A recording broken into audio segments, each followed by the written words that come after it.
And welcome, this is Kavita and you are watching in mind made easy. इस video में हम बात करने वाले हैं स्टैंडर्डाइजेशन के बारे में। ये भी fundamentals of design and manufacturing की ही डिज़ाइन टॉपिक की एक पार्ट है। स्टैंडर्डाइजेशन क्या है?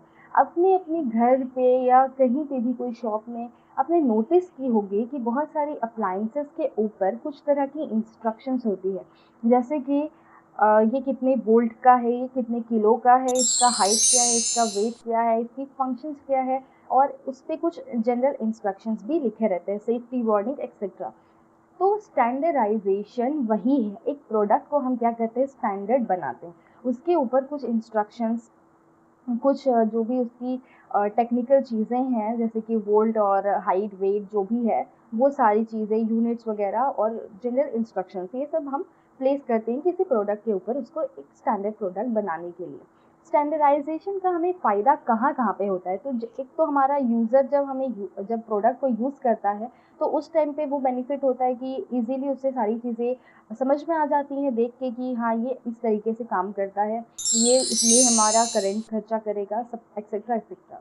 और हमारा मैन्युफैक्चरिंग के टाइम पे भी इसका काफ़ी ज़्यादा इम्पोर्टेंस होता है और काफ़ी ज़्यादा फ़ायदा भी होता है। अगर मान लीजिए आप किसी दर्जी के पास जाते हैं अपनी कोई ड्रेस सिलवाने के लिए या कुछ भी करने के लिए, तो अगर आप जाओगे बिना कोई मेजरमेंट्स लिए, आप उसको कोई मेजरमेंट नहीं दोगे या फिर आप उसको कुछ एक सैम्पल पीस नहीं दोगे कि इस तरीके का भाई मुझे चाहिए, तो वो क्या करेगा, अंदाजी से अपनी अंदाज से वो क्लॉथ लेगा, उसको फिर स्टिच करेगा, तो उससे क्या होगा कि वो परफेक्ट साइज हमें कभी नहीं मिलेगा।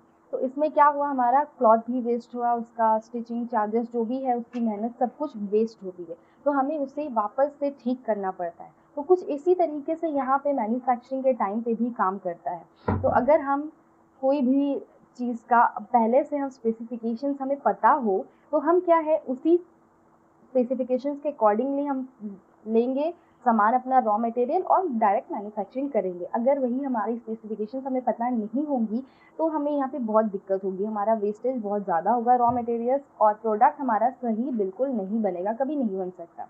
तो हम स्टैंडर्डाइजेशन में क्या करते हैं, हम जो भी स्पेसिफिकेशंस है कि मुझे ये प्रोडक्ट चाहिए, कि ये नीड को सॉल्व करने के लिए चाहिए, ये हमारा काम इसमें होना चाहिए, और ये इतने हाइट का होगा, इतने वेट का होगा, इतना करंट यूज़ करेगा, जो भी स्पेसिफिकेशन से टेक्निकल चीज़ें जो भी हैं, वो सारी चीज़ों को हम पहले से इन अपने सामने रख लेंगे, डिफाइन करके कि हमें ये चीज़ें अपनी प्रोडक्ट में चाहिए। प्लस हम उसमें ये भी इंक्लूड करेंगे कि हम क्या इसमें यूज़ करने वाले हैं, किस तरह की मैन्युफैक्चरिंग टेक्निक हम यूज़ करेंगे, और वो किस तरीके से वर्क करेगा, कौन सी वर्किंग प्रिंसिपल पे हमारा जो प्रोडक्ट है वो काम करेगा।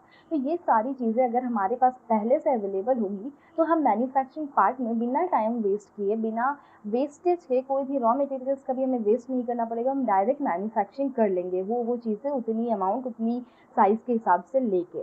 तो स्टैंडर्डाइजेशन का हमारा बहुत बेनिफिट होता है मैन्युफैक्चरिंग पार्ट में भी, और यूज़र जब यूज़ करेगा प्रोडक्ट को उस टाइम पे भी। तो ये थी स्टैंडर्डाइजेशन। उम्मीद है आपको ये वीडियो पसंद आई होगी। अगर आपको ये वीडियो पसंद आई है तो ज़रूर लाइक करें और शेयर करें, ताकि सभी को इन वीडियो से हेल्प मिल सके। और मेरी चैनल को ज़रूर सब्सक्राइब करिए और बेल आइकन को ज़रूर प्रेस करिए। Thank you.